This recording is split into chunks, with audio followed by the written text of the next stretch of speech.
What's up, everybody? We are back here on Roundtable Wrestling Radio, and joining us is former WWE superstar, one of my favorites actually from the Attitude Era and also the early 2000s, Mr. Buchanan. Sir, welcome to the show. Hey, thanks for having me, guys. Absolutely. Thank you for being on. We appreciate the time, actually, very much. Sure, sure. So obviously, it's interesting because you were a part of the what people now say is the greatest era of all time in wrestling, the Attitude Era. Yeah. You also transitioned out of the Attitude Era as well. Um, but what I want to know is like what got you into this crazy world of wrestling? Because I'm always fascinated by that because I can't even explain it myself as far as why I watch it. But how did I you get involved in it? well, it was a different time for me. Probably late '70s. Yeah. I was turning through the one of the three channels we had, and through a lot of people won't know what this is, but when you pick up the signal out of the air, you got all that snow and you can't really see too good. And I saw two guys in different colored trunks, and they were wrestling, and then they were talking, and I had to know what it was, and so the next night it was on again. The signal was a little clear, and I was hooked. I I loved it. That's all Do I you, ever really wanted to do. do you remember the territory that you were watching? Oh yeah, it was actually a channel that I just barely picked up out of Carolina. It was Mid Atlantic Wrestling. Oh And wow. the next night, I think I mentioned it to a buddy of mine, and he said, "Yeah, it comes on every Saturday night." And so I turned on Channel 17 that Saturday night, and sure enough, there was Georgia Championship. And from there on out, man, I was addicted. I Well, watched it every time it came on. what you know what's interesting is that I'm from the East Coast, and for a very long period of time of me watching wrestling, I didn't know that there was another side. For me, it was WWF. That's the only thing that Right, existed.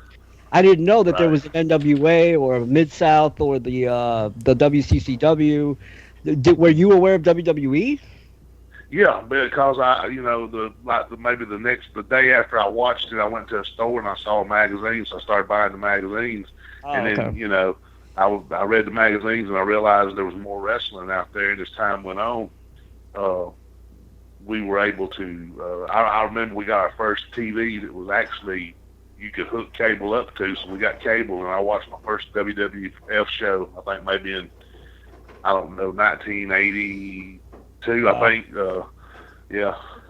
It So I was got to see the beginning of Hulkamania, and you know, that was definitely when I started watching it, and when I first saw Hogan or Macho Man especially, I was just fascinated by it. I couldn't stop watching it.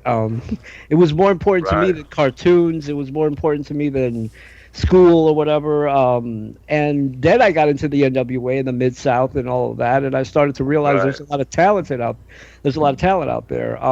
Were right. you able to watch a WrestleMania, for example, when that first came about? No, I mean, it was actually a pretty big deal. It was closed cap. I think the first one maybe was closed caption, so you actually had to go to an Yeah, arena. And yeah, I want to say that maybe the Omni in Atlanta right. uh, hosted it, but yeah, that was a little bit out of my realm at the time. But Saturday nights at Carrollton, Georgia, which is the town closest to where I live, it was the a wrestling hot spot for Georgia Championship, and every Saturday night, man. I couldn't go every Saturday night because my dad wouldn't take me, but probably at least twice a month I was there. What is that? When during those times, did you know that you were going to actually do this? Like you wanted to actually get in there Oh and yeah, yeah. I already made up my mind. And everything that I did in my life from that point on, if truth be known, was to somehow or another get my way into professional wrestling. There was a spin on everything that I did. Lifting weights was not really uh, the further my football or basketball career or anything like that. It was to get me into wrestling later on. So yeah, that was the plan. so what was the I guess ultimate it worked goal? out. Yeah, I guess it did. Yeah, but I remember at the time, it's funny how your goals change or things change in life because my goal was I thought if I could get into wrestling and could make maybe $500 a week right, doing it, that would be the epitome of what I could do. And never in my wildest dreams did I ever, you know, I mean, I always imagined myself in there with Flair or Tommy Rich or those guys, but right. I just never imagined the business being as big and as profitable as Yes. it turned out to be. What was the ultimate goal WWE, or was there WCW You, in there? you know, actually, the territories were still around. So, Right, my right, goal was to, and back then the business wasn't open like it is now. So you right, really didn't know that much about it. But I knew enough to figure out that, that most of these guys traveled to different, they would stay in a territory and then travel to a different territory. right, But right. actually, the closer I got to actually getting into it, uh, I really didn't want to go. WWF was always, it's a different cup of tea. Even back Right. then, it was Right. more of a show, the cartoon stuff, and man, I believed, and I believed until the day that I stepped in the ring and somebody just opened my eyes to the business. Right. I'd hoped and believed that it was real or somewhat real, Right. and uh, Yeah. Yeah. it was I actually a would. little bit of a disappointment the first I night I was. got in the ring and they started explaining it to me. Right. Yeah. When I was watching as a kid, people, my family would tell me that that's fake, right? They would always try to kill, the momentum. Yeah, yeah, sure. And I didn't believe them. I said, there's no way that Superfly could Yeah, jump off the cage, and there's just no way. It was right. just I thought of every excuse I could. me And, too. I mean, as I got older, I said, okay, this may not be on the up and up, but Right. it's not just totally, and truth be known, it was a lot more real than people gave it credit for Right. back then. But, Exactly. Exactly. you know, What's interesting is that when I found out that it wasn't exactly as real as real life, I actually appreciated it more because I said, well, then these guys are even more of an right. athlete. They're actors, they're athletes. They do live performances. There's not a lot of people that could do what you guys do. Yeah, and especially back then, I watch a lot of stuff on YouTube, Yeah. and I watch the old matches, and even being in the business as long as I watch some of those old guys, and I'm like, damn, that's it's amazing to me how good they actually were. Yes, absolutely, absolutely. The same thing goes for me. When I watched the NWA, I found out, the talent that Tully Blanchard could go in there for 60 minutes and outperform, the cartoonish, because WWE, like you said, was very cartoonish, and then the NWA was very down and dirty wrestling style. Right, I got to appreciate all the styles, basically. right. Do you ever think about, like, when you came into at least on television for WWE, do you ever think you would have appreciated going into the business in the 80s, or did you like the time period that you went in? Well, looking back, I mean, um, I certainly didn't have the career that somebody like Rocky or Austin or those guys did. Right. But to me, and it's just my opinion, Okay. being where I was when I don't want to say that. Well, I would have rather been there then than here now, or Right. but honestly, I can't say that. I would rather have been, I guess mid card or whatever we were. I would rather have been a spoke in the wheel when I was than on top any other times. Other than I really always wanted to be around in the 70s and 80s. Yeah. Uh, Yeah. I think that I would have fit in a little better back then. Right. Even working, working for the WWE when I did, I had to get comfortable because I came from the South. I came from old school wrestlers that trained me. I came Right. from Smoky Mountain. I'd already been in the business a few years, but I Right. came from Smoky Mountain with Jim Cornette, and that influence on me. It was a hard thing for me to get used to, the business being as open and Right. being as open about the business as they wanted us to be. I Right. remember before the shows, back then, especially all the news cameras from the town wherever we were doing Raw would come out and they would want interviews. And, we would go out and do them. And it really took some getting used to be as open about the business as they Right. expected us to be. Right. But, I find that, by the way, fascinating that that during the Attitude Era, and obviously, we're talking 15, almost 20 years later, it's even more. We have documentaries, we have the WWE themselves expose a lot of the right, inner workings. I find it, I don't like it too much because I don't want to, I always feel like you guys are a magic show, and I don't want to know how you guys do the tricks. And now exactly. and now it seems like everybody knows how you do the tricks. And if you're a bad guy, people don't respect you as much as a bad guy because they know you're not really a bad guy anymore. You know what I mean? Right, yeah. Everybody's so touchy-feely nowadays. Well, Right. everybody, Yeah. their shows their true personality, in which most guys and girls are decent people. And, Right. that's just, and this is not my quote, and it's not my thing. And I, I heard Cornette say it one time, and it's nothing more true. People, and I used to say this. Well, the business, with the internet and things the way they are, there was no way the business could stay the way it was, and that's true. But Cornette equated it one time to David. I guess it was David Copperfield's a magician. Yes. I know that he doesn't make the Statue of Liberty disappear. I know that he can't do that. Right. But I also don't know how he makes it appear that it's Exactly. gone. Exactly. And that makes it even better not know it, And to me, that's the way the business should be. Exactly. There's a certain if you look at the crowd sometimes, you see the wonder, like let's say a 12-year-old kid. You see the wonder in their eyes because they still may not know exactly how you guys do that. But Exactly. and that feeling is a feeling that a lot of us today try to chase. So what we do is we go on the internet and we complain that everything is not perfect. But Yeah. it's a little bit hard to complain about something that you're so involved with.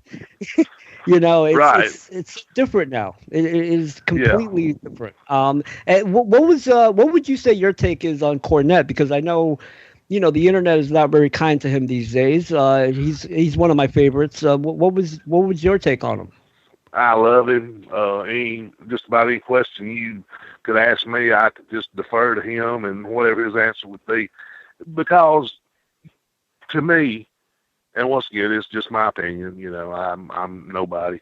But when you're talking about pro wrestling and sports entertainment, you're talking about two totally different animals. Right. And people don't make that distinction, and that's why people get confused and get, he doesn't know what he's talking about. Well, he does know what he's talking about. And there is a crossover between sports entertainment and pro wrestling. Pro wrestling is basically the same thing. It's a ring, it's guys, but you were attempting to make people believe in the business. Sports entertainment, you're just telling them, hey, this ain't legit. None of it's, just sit back and enjoy it. Right. And, it is what it is.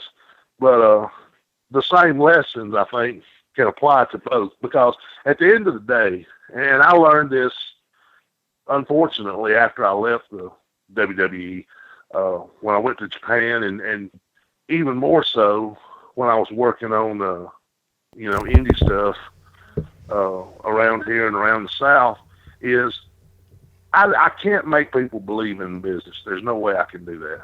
Right. There's no way, no how I can make them believe in the business, but I can make them believe in me. Right. If they believe in me, then no matter what else they see that night, no matter how good, how bad, or whatever, they'll buy a ticket to come back and see me again.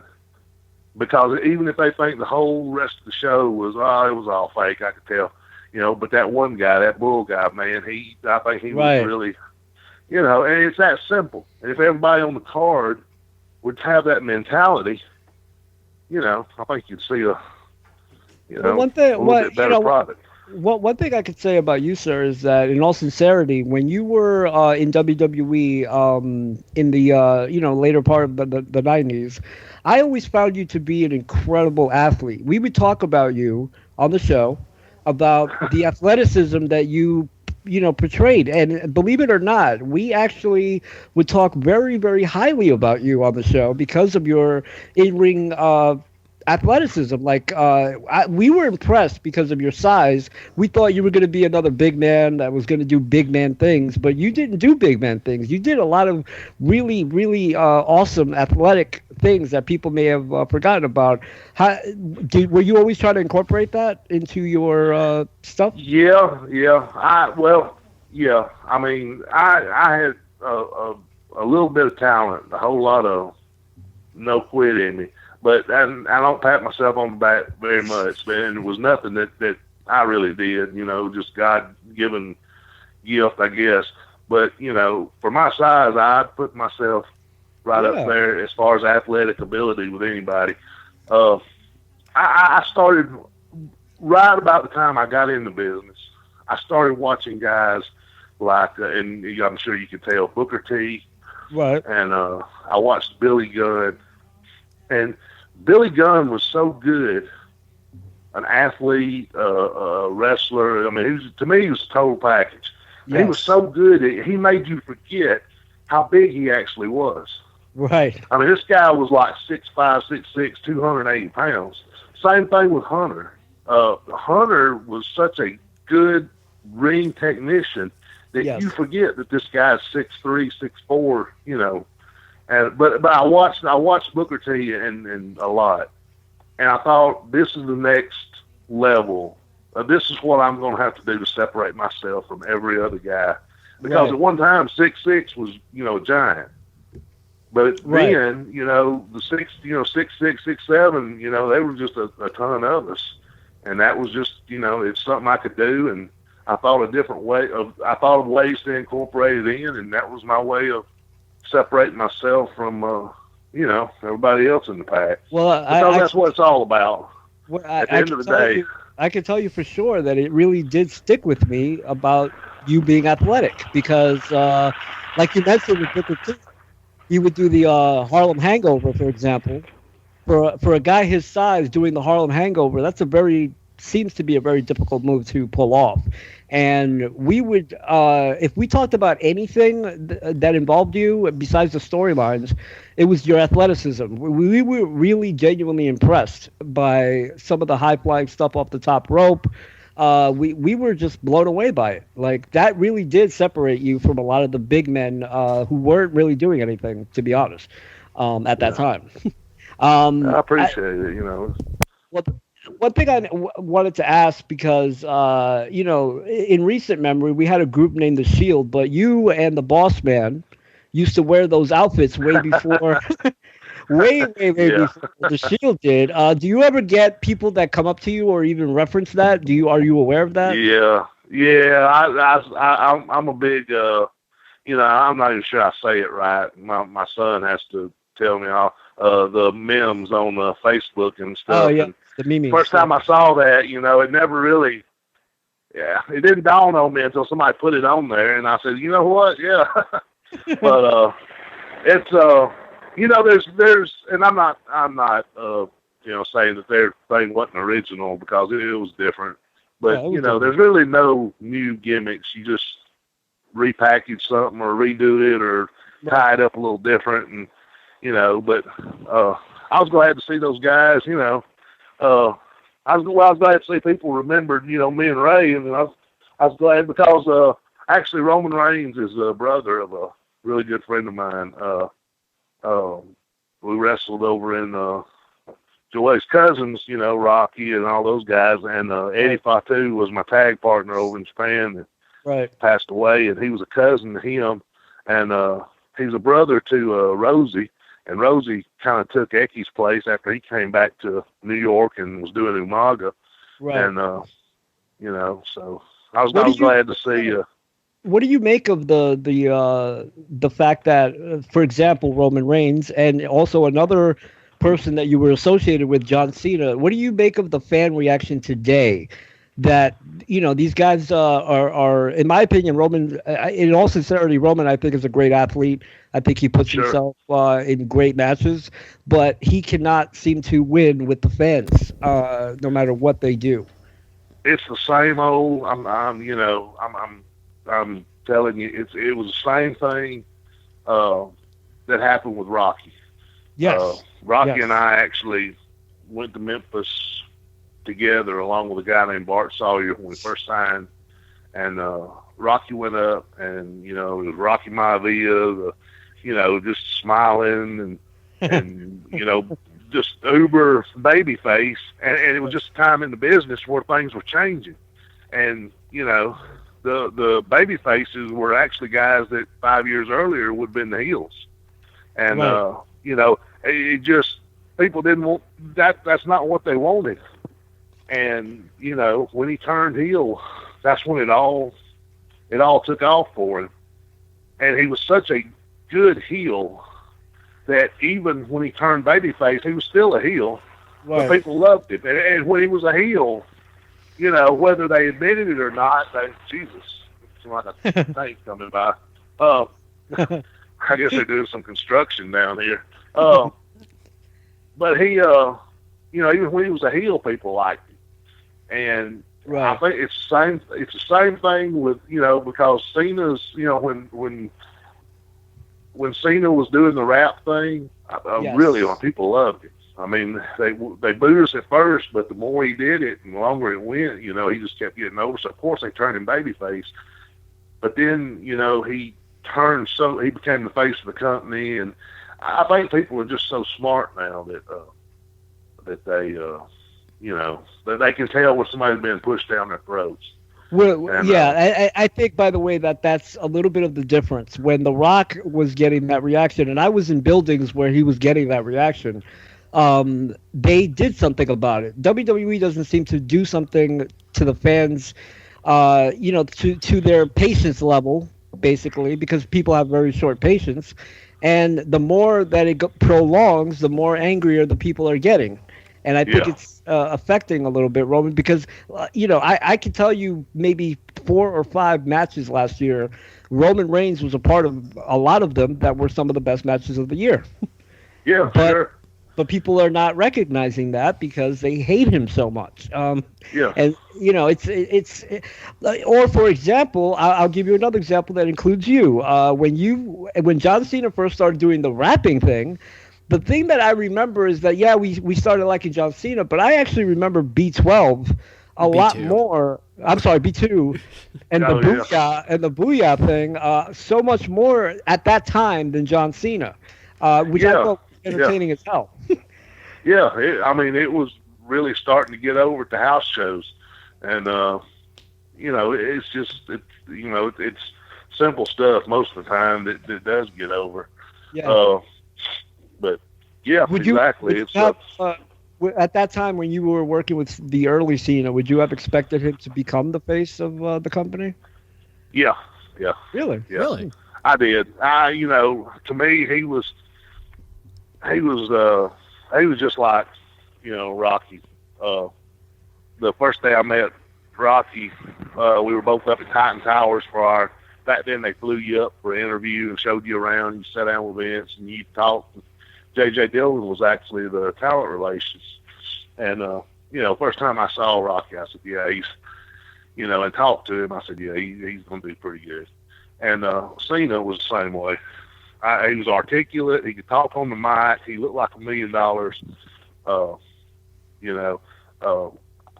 I saw him. He started doing some dark matches when we were out in California, and I don't think he'd been in business that long.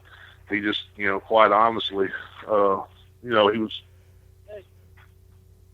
a little rough, and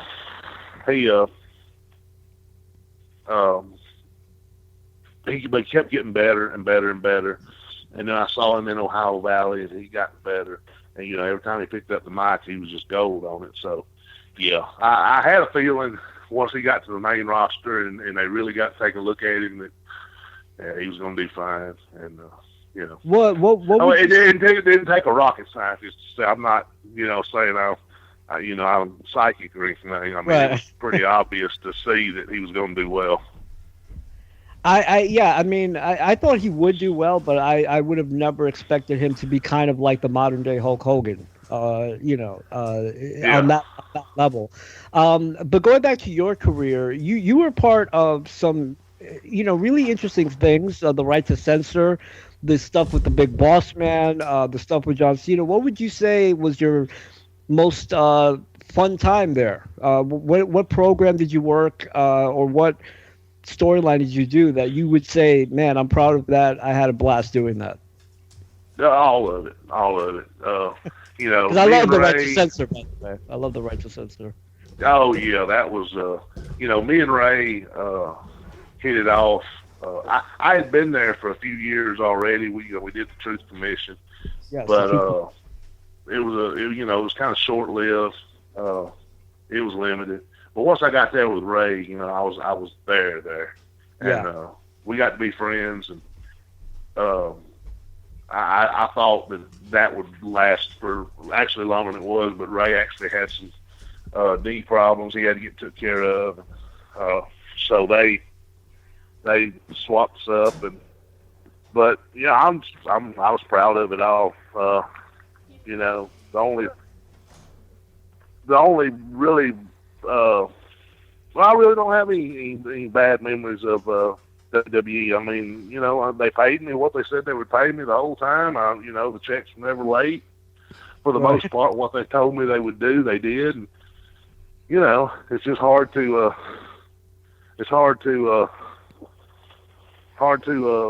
complain. Complain about something like that. But and not only that, but you were obviously, from what you told us earlier, you were living the dream job. I mean, whatever position you were in, you were still in the WWE. You were still a WWE superstar. That was the thing. At the time, everybody on the roster was a superstar.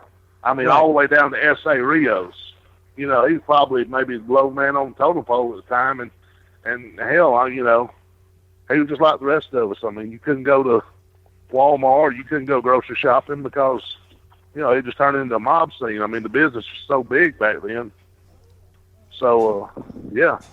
Did you ever have any interesting interactions with WCW during the Monday Night Wars, like at airports or anything? I guess, some people that, if you're not on the inside, you don't, right. It was a war between the companies, but between the guys, I mean, we all kind of knew each other, and there was plenty of times when we would, I think we would be in State College, Pennsylvania, and they would be in Philly doing Nitro. We were doing Raw or SmackDown, and the next morning we're all flying out of Philadelphia. See that?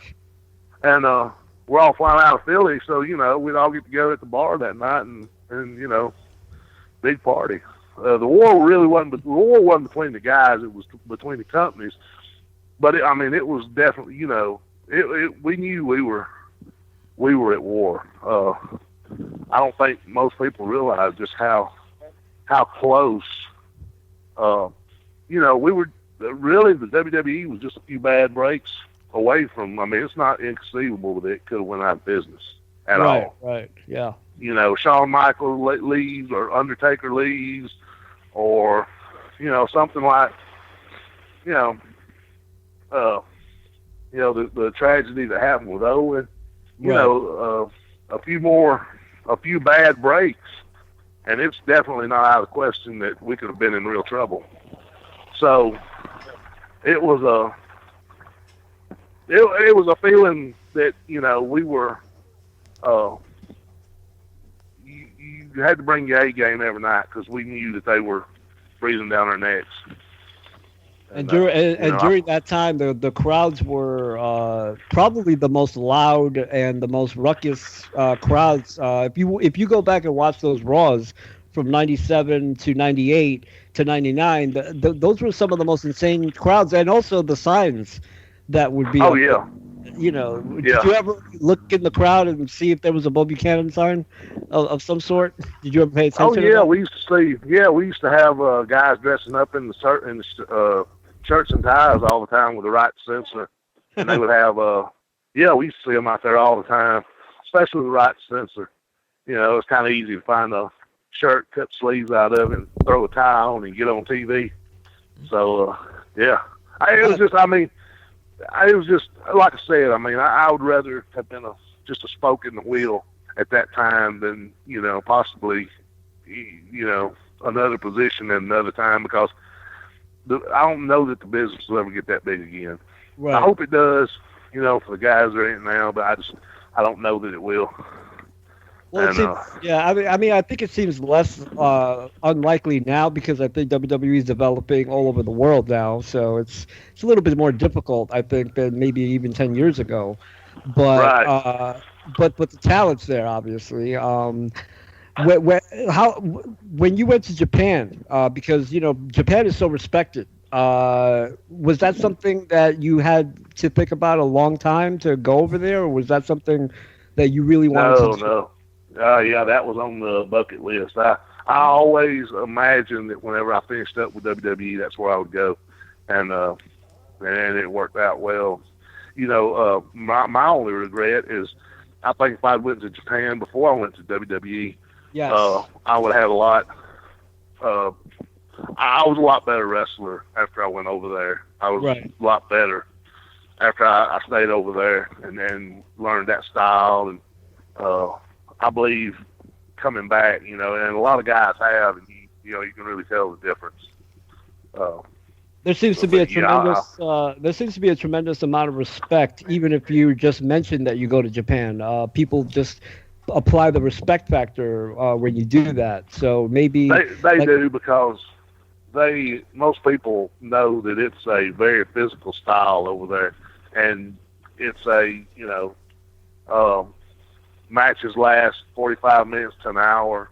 These finishes are 30 minutes long. Hey man, good to see you. It's turned into I have to go back inside, see many people I know. It's yeah, I mean it's very physical. It's they still treat it as or at least they did when I left. They still treat it as a sport over there. So right. that in itself makes you up your game. Uh, and Japan is home to a lot of different styles. Also, you got the strong style from Japan and the luchador. A lot of those guys from Right. Japan go train down in Mexico and then come back.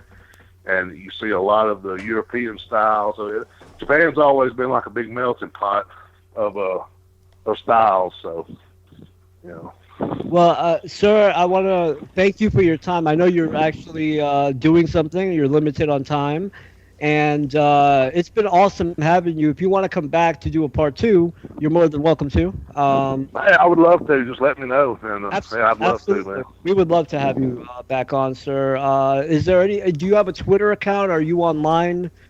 Uh, Nah, I'm on Facebook. I think yeah, I'm on Facebook. Bull Buchanan.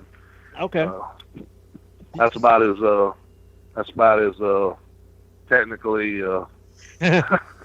I I hear haven't you. progressed past that yet. Yeah, I'm getting there, but it takes a little time. well, But we yeah, man, I'd love to. Yeah, we appreciate your time, sir. I know I enjoyed your time in WWE, and we still have a lot to cover for part two. So anytime you want to come back, please feel free to do so, sir. Thank you so much. Sure, man. Yeah, just let me know. Thank you so much, sir. Have a good evening. All right, you too, bud. The one and only Bo Buchanan, obviously on his way to his son's meet, so we had to cut that short. Uh, I don't want him Wrestling to meet. crack because he's talking in his car, and I'm a little worried about that. I think I think he was at the wrestling meet, just waiting for the start, essentially. So Well, yeah. Well, Yeah. either way, short on time and stuff like that. But Yeah. awesome, awesome dude, by the way. And we still have a lot to cover with him, so we will probably definitely bring him back in the future. So much stuff because he was there for a lot longer than people realize. Even before people knew that he was there in '97, he was there. So there's a lot of stuff that we haven't covered with Bob Buchanan. But want to thank Bob Buchanan Yeah. and I think Laura and Byron. And O are out as Yeah. always. I'm so confused why they're doing a wrestling meet at about midnight, man. What the hell? But anyway, pay-per-views on Sunday, so Uh, yeah, yeah. that quick, as we mentioned earlier. So yeah, so let us know what you think about the pay-per-view this Sunday. Who's going to win and lose? And that's basically it. The man who sleeps on the floor cannot possibly fall out of bed. I am curious what this mouth does to things.